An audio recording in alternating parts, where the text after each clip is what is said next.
Oi, pessoas, tudo bom? Bom, faz tempo que eu não falo de neutrinos por aqui, né? Verdade? Acho que tem alguns vídeos lá no começo do canal, mas faz um bom tempo que eu não venho falar alguma coisa nova sobre eles aqui, não é verdade? Mas eu vou contar aqui pra vocês hoje uma das hipóteses que existe sobre um outro tipo de neutrino, diferente daqueles 3 tipos de neutrinos que eu já falei pra vocês, e essa hipótese está sendo investigada por alguns experimentos que eu trabalho, beleza? Então vem ver comigo nesse vídeo, vem!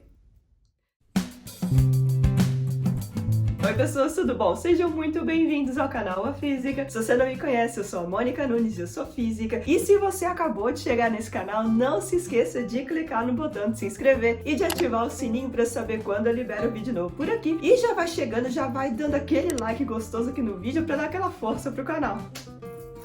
Bom, vamos voltar então a falar um pouco sobre essas partículas lindas e maravilhosas e tudo de bom que são os neutrinos. Eu já falei pra vocês sobre eles em alguns vídeos, então tem uma playlist aqui no canal chamada Neutrinos, onde eu falo, né, sobre a história, sobre alguns experimentos, sobre o que a gente sabe hoje em dia sobre os neutrinos, beleza? Então depois vai lá, pega sua pipoca, pega o seu vinho, pega sua cerveja, faz seu brigadeirão de colher, assim, pega tudo que você gosta e senta lá pra ver essa playlist sobre neutrinos, beleza? Tem bastante coisa legal sobre essas partículas, tá? Mas, além de coisa legal que a gente conhece, também tem coisa legal que a gente ainda não conhece. E é sobre isso que a gente vai falar hoje aqui nesse vídeo. Bom, um dos fenômenos mais interessantes sobre os neutrinos é a chamada oscilação de neutrinos. Eu falei pra vocês um pouco sobre isso num outro vídeo, mas a ideia é que o modelo padrão, nosso amado modelo padrão da física de partículas, ele prevê a existência de 3 tipos de neutrinos, beleza? E ele prevê a existência dessas partículas tendo massa zero. Então, o modelo padrão, ele prevê a existência dos 3 tipos de neutrinos, né? O neutrino eletrônico associado ao elétron, neutrino muônico associado ao muon e neutrino tauônico associado ao tau, beleza? Só que o problema é que a gente conseguiu identificar que os neutrinos, eles conseguem trocar de tipo entre esses 3 tipos. Ou seja, os neutrinos, eles podem nascer de algum desses 3 jeitos, né? Eles podem nascer ou eletrônicos, ou muônicos, ou tauônicos, e à medida com que eles se propagam por uma certa distância, com uma certa energia, né? De algum jeito, à medida com que eles se propagam, eles conseguem trocar de tipo. Então, um neutrino que nasceu neutrino muônico, depois de viajar por uma certa distância, ele pode ser detectado como neutrino eletrônico. Só que o problema disso tudo é que isso só pode acontecer se os neutrinos tiverem massa, ou seja, se eles tiverem massa diferente de zero, o que não é o que o modelo padrão previu pra gente, né? Então isso daí já é uma evidência de que existe alguma coisa, né, além do que o modelo padrão previu. E lembra, o modelo padrão é uma teoria linda, maravilhosa, já foi testada várias vezes e tá super certo, mas ele não consegue dar conta de explicar tudo que a gente conhece, tá? Então tem coisa além dele, que é o que tá aparecendo agora, que é o que tá aparecendo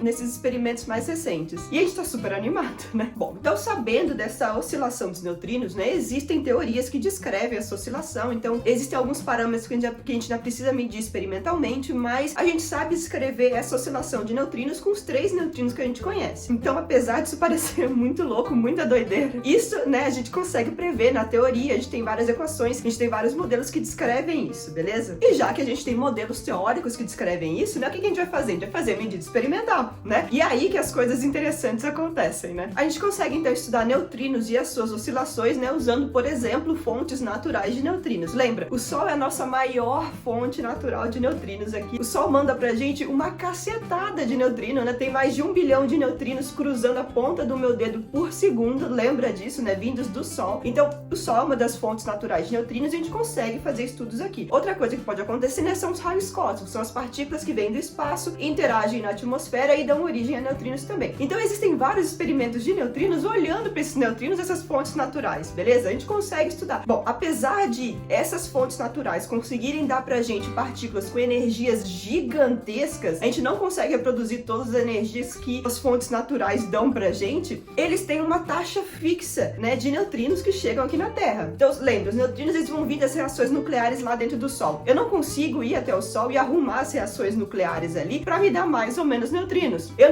não consigo mexer na quantidade de raios cósmicos que existem pelo espaço, né, pelo universo, para me dar mais ou menos neutrinos aqui também na Terra. Não consigo. Então, essas fontes naturais, elas me dão uma taxa fixa de neutrinos por dia, por mês, por ano, né, que eu não consigo mexer. Então, muitos desses experimentos que olham para essas fontes naturais de neutrinos, eles têm que lá ficar sentados, né, por um bom tempo, olhando, né, até terem dados suficientes para poderem fazer uma análise, beleza? Só que uma outra maneira maneira da gente olhar para esses neutrinos, né, é a gente criar neutrinos em laboratório, que é o que a gente faz aqui no Fermilab, por exemplo. A gente consegue criar um feixe de neutrinos, né, do jeito que a gente quer, com a energia que a gente quer, né, com tanto de neutrino que a gente precisa, e isso aí a gente consegue controlar um pouco mais as coisas, né? E aí a gente consegue ter experimentos coletando muito mais dados num mesmo intervalo de tempo, se a gente comparar com os experimentos que olham para as fontes naturais, né? Então, pra gente olhar para esse negócio dessa oscilação de neutrinos, esse negócio muito louco, normalmente o que a gente faz? A gente tem um grupo de detectores olhando para o mesmo feixe a diferentes distâncias. Então, normalmente a gente tem um detector bem perto da fonte de neutrinos, bem perto do começo do feixe de neutrinos que a gente produziu no laboratório, né? Esse detector super perto, né, o chamado Near Detector, ele vai ver o feixe de neutrinos antes de qualquer coisa acontecer com ele. Antes dos neutrinos viajarem, antes dos neutrinos poderem trocar de tipo. Então, o Near Detector, o primeiro detector, ele consegue ver esse feixe, né, o mais puro, entre aspas, possível, ok? E aí a gente coloca um detector longe o quanto a gente quiser, longe do jeito que a gente quiser. A gente vai lá e a gente coloca um outro detector, né, uma certa distância, e a gente olha, né,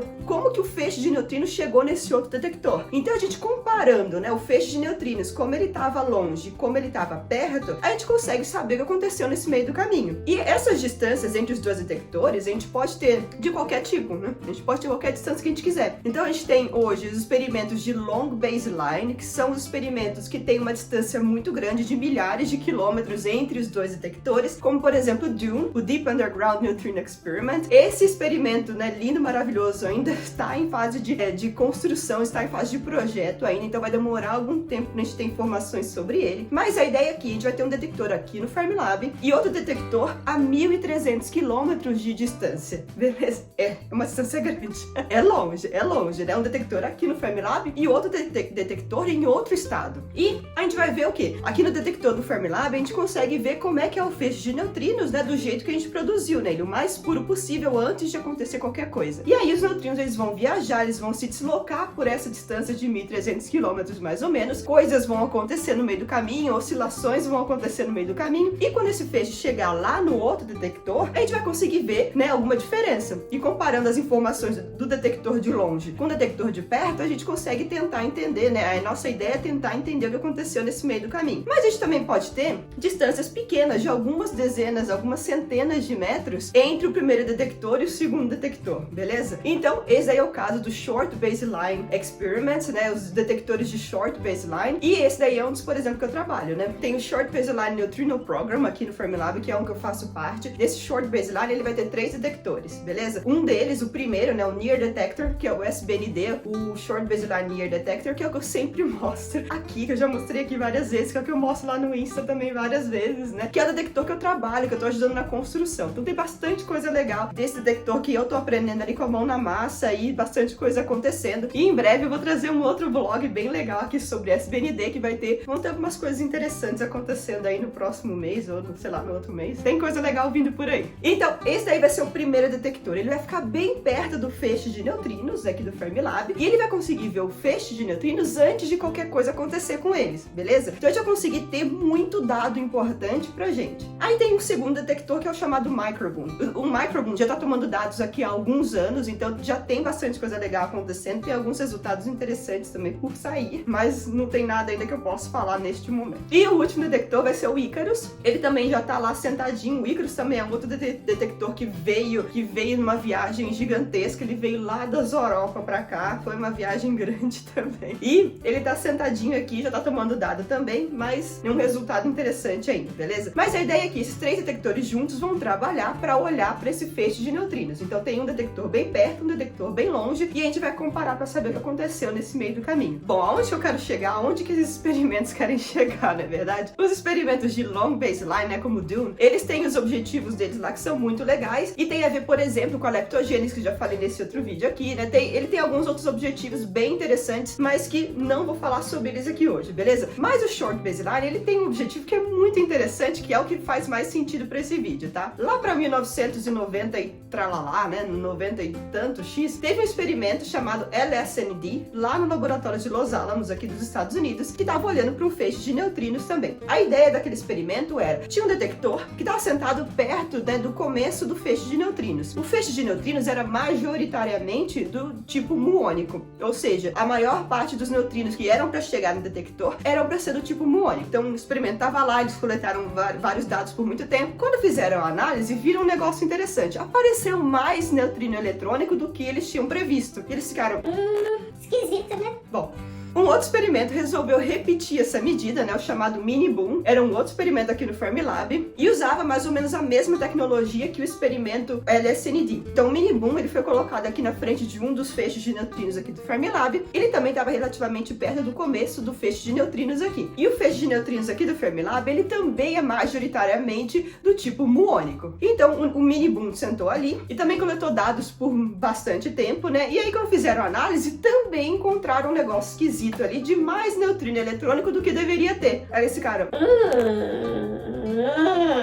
Não é uma vaca mugindo, né? Esse cara ficaram, né, espantados com o negócio. Só que fazendo a análise, eles viram que uma das maiores fontes de erros possíveis era que talvez eles não conseguissem distinguir algumas das partículas que apareciam ali dentro do experimento. Lembra? A gente detecta neutrinos quando os neutrinos interagem com o detector, eles vão dar origem a outras várias partículas e a gente lendo essas outras partículas que aparecem da interação, a gente consegue entender sobre o neutrino que deu origem a elas, beleza? Então é assim que a gente olha. Só que talvez o Mini Boom e o LSND, talvez eles não conseguissem distinguir algumas das partículas que apareciam ali dentro do detector depois da interação, né? Talvez eles não conseguissem identificar corretamente que partícula que era. E isso era uma das maiores fontes de erros, beleza? Isso daí veio por quê? Por causa da tecnologia que eles usavam ali. O tipo de detector que eles usavam não permitia fazer essa distinção. Então, o que a gente fez? Vamos montar outro experimento para olhar para esse rolê aí, né? E aí foi aí que surgiu o SBN aqui no Fermilab, né? Foi aí que surgiu o Short Baseline Neutrino Program aqui no Fermilab. A ideia é que esses três detectores, eles vão olhar para o mesmo feixe de neutrinos do Mini Boom. Eles estão com distâncias parecidas, né, com as do que o Mini Boom tava, mas só que eles têm uma outra tecnologia que consegue fazer a distinção das partículas que talvez o Mini Boom e o LSND não conseguiam fazer.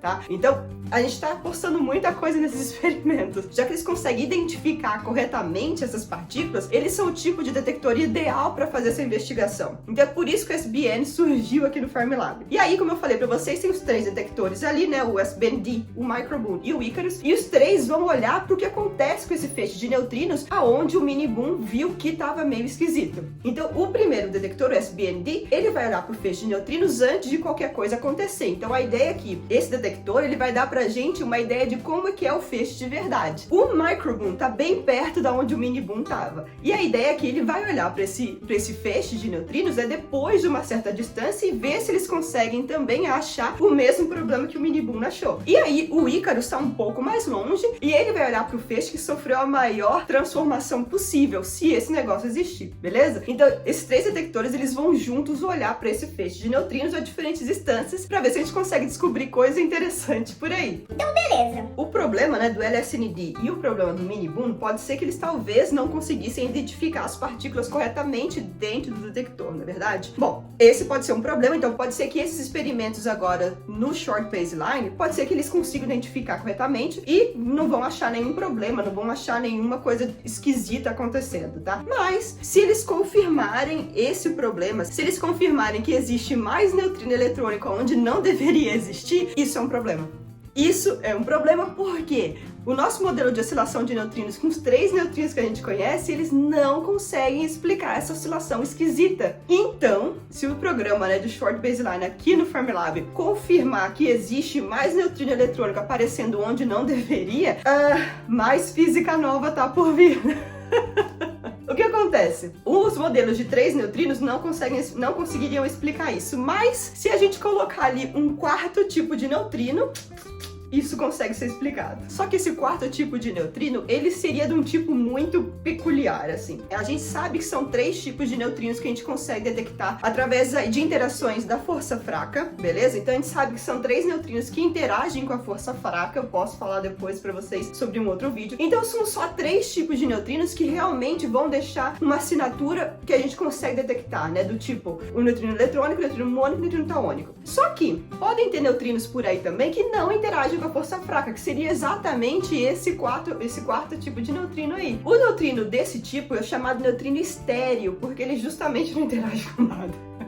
Não interage com nada. Ou seja, ele é um fantasma, ele é invisível para os detectores, ele é invisível para tudo, porque a gente não consegue detectar ele, porque ele não vai interagir com nada. Uai, Mônica, então se você está colocando aí que talvez existam neutrinos que não interagem com nada, como é que a gente vai descobrir se esse cara existe ou não? Aí que tá o rolê. É aí que entram esses resultados esquisitos do experimento LSND e do Mini-Boom. Apesar de o neutrino estéreo não interagir com a matéria, ele não interage via força fraca, então a gente não consegue detectar esse tipo de neutrino, né, do mesmo jeito que a gente detecta os outros neutrinos, ele sim participaria das oscilações de neutrinos. Então lembra, um neutrino que nasce de um tipo, à medida com que ele viaja, ele pode se transformar em outro tipo, certo? Só que o neutrino estéreo, ele pode ser uma das possíveis transformações que os neutrinos têm à medida com que eles viajam. E aí eles vão fazer com que as nossas oscilações não sigam o que a nossa teoria previu. Então o que a nossa teoria previu, né, com os 3 tipos conhecidos de neutrinos, vai ser de um jeito, e se tiver um quarto neutrino ali, se tiver um quarto tipo de neutrino ali, ele vai mudar os padrões de oscilação do jeito que a gente conhece, do jeito que a gente imagina que seja, né? Então por isso, se esses resultados se confirmarem, se esses resultados esquisitos se confirmarem, a ideia é que com 3 neutrinos do jeito que a gente conhece, a gente não consegue explicar isso. Mas introduzindo um possível quarto neutrino, um neutrino estéreo, a gente consegue ter esses padrões de oscilações explicados, beleza? Esse neutrino estéreo, então, apesar dele, né, não fazer nada, né, dele ser praticamente invisível, dele ser um fantasma, ele vai poder enfiar o dedo ali nas oscilações e mudar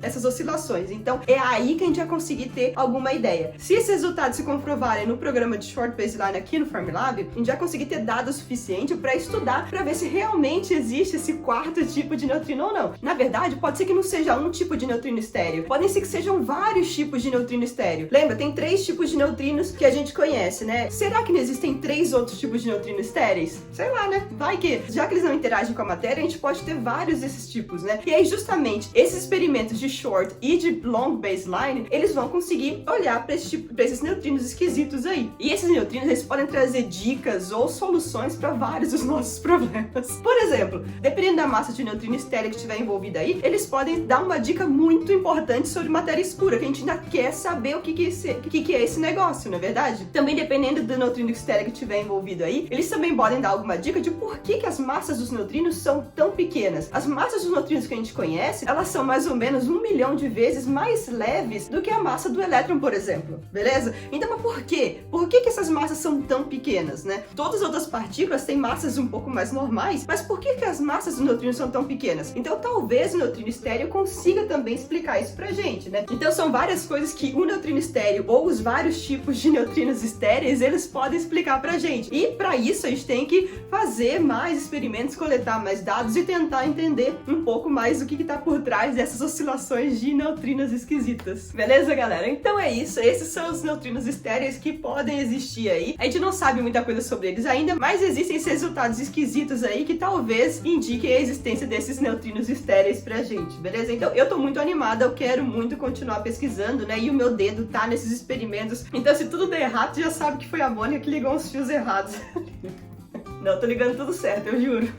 Mas beleza? Então eu tô muito animada com isso. Pesquisas novas são sempre muito legais e são muito interessantes e podem trazer muitas respostas ou dicas sobre os nossos problemas na física, beleza? Mas então é isso, galera. Espero que vocês tenham gostado desse vídeo. Se você não é inscrito no canal ainda, não se esqueça de clicar no botão de se inscrever e de ativar o sininho pra saber quando eu libero vídeo novo por aqui. E se você gostou desse vídeo, se você gostou dos neutrinos estéreis queridos, clica aqui no like pra dar aquela força pro canal. E também não se esqueça de compartilhar esse canal com alguém que vai gostar de saber um pouquinho mais sobre física. Bom, galera, então é isso. Um super beijo pra vocês e até semana que vem. Tchau!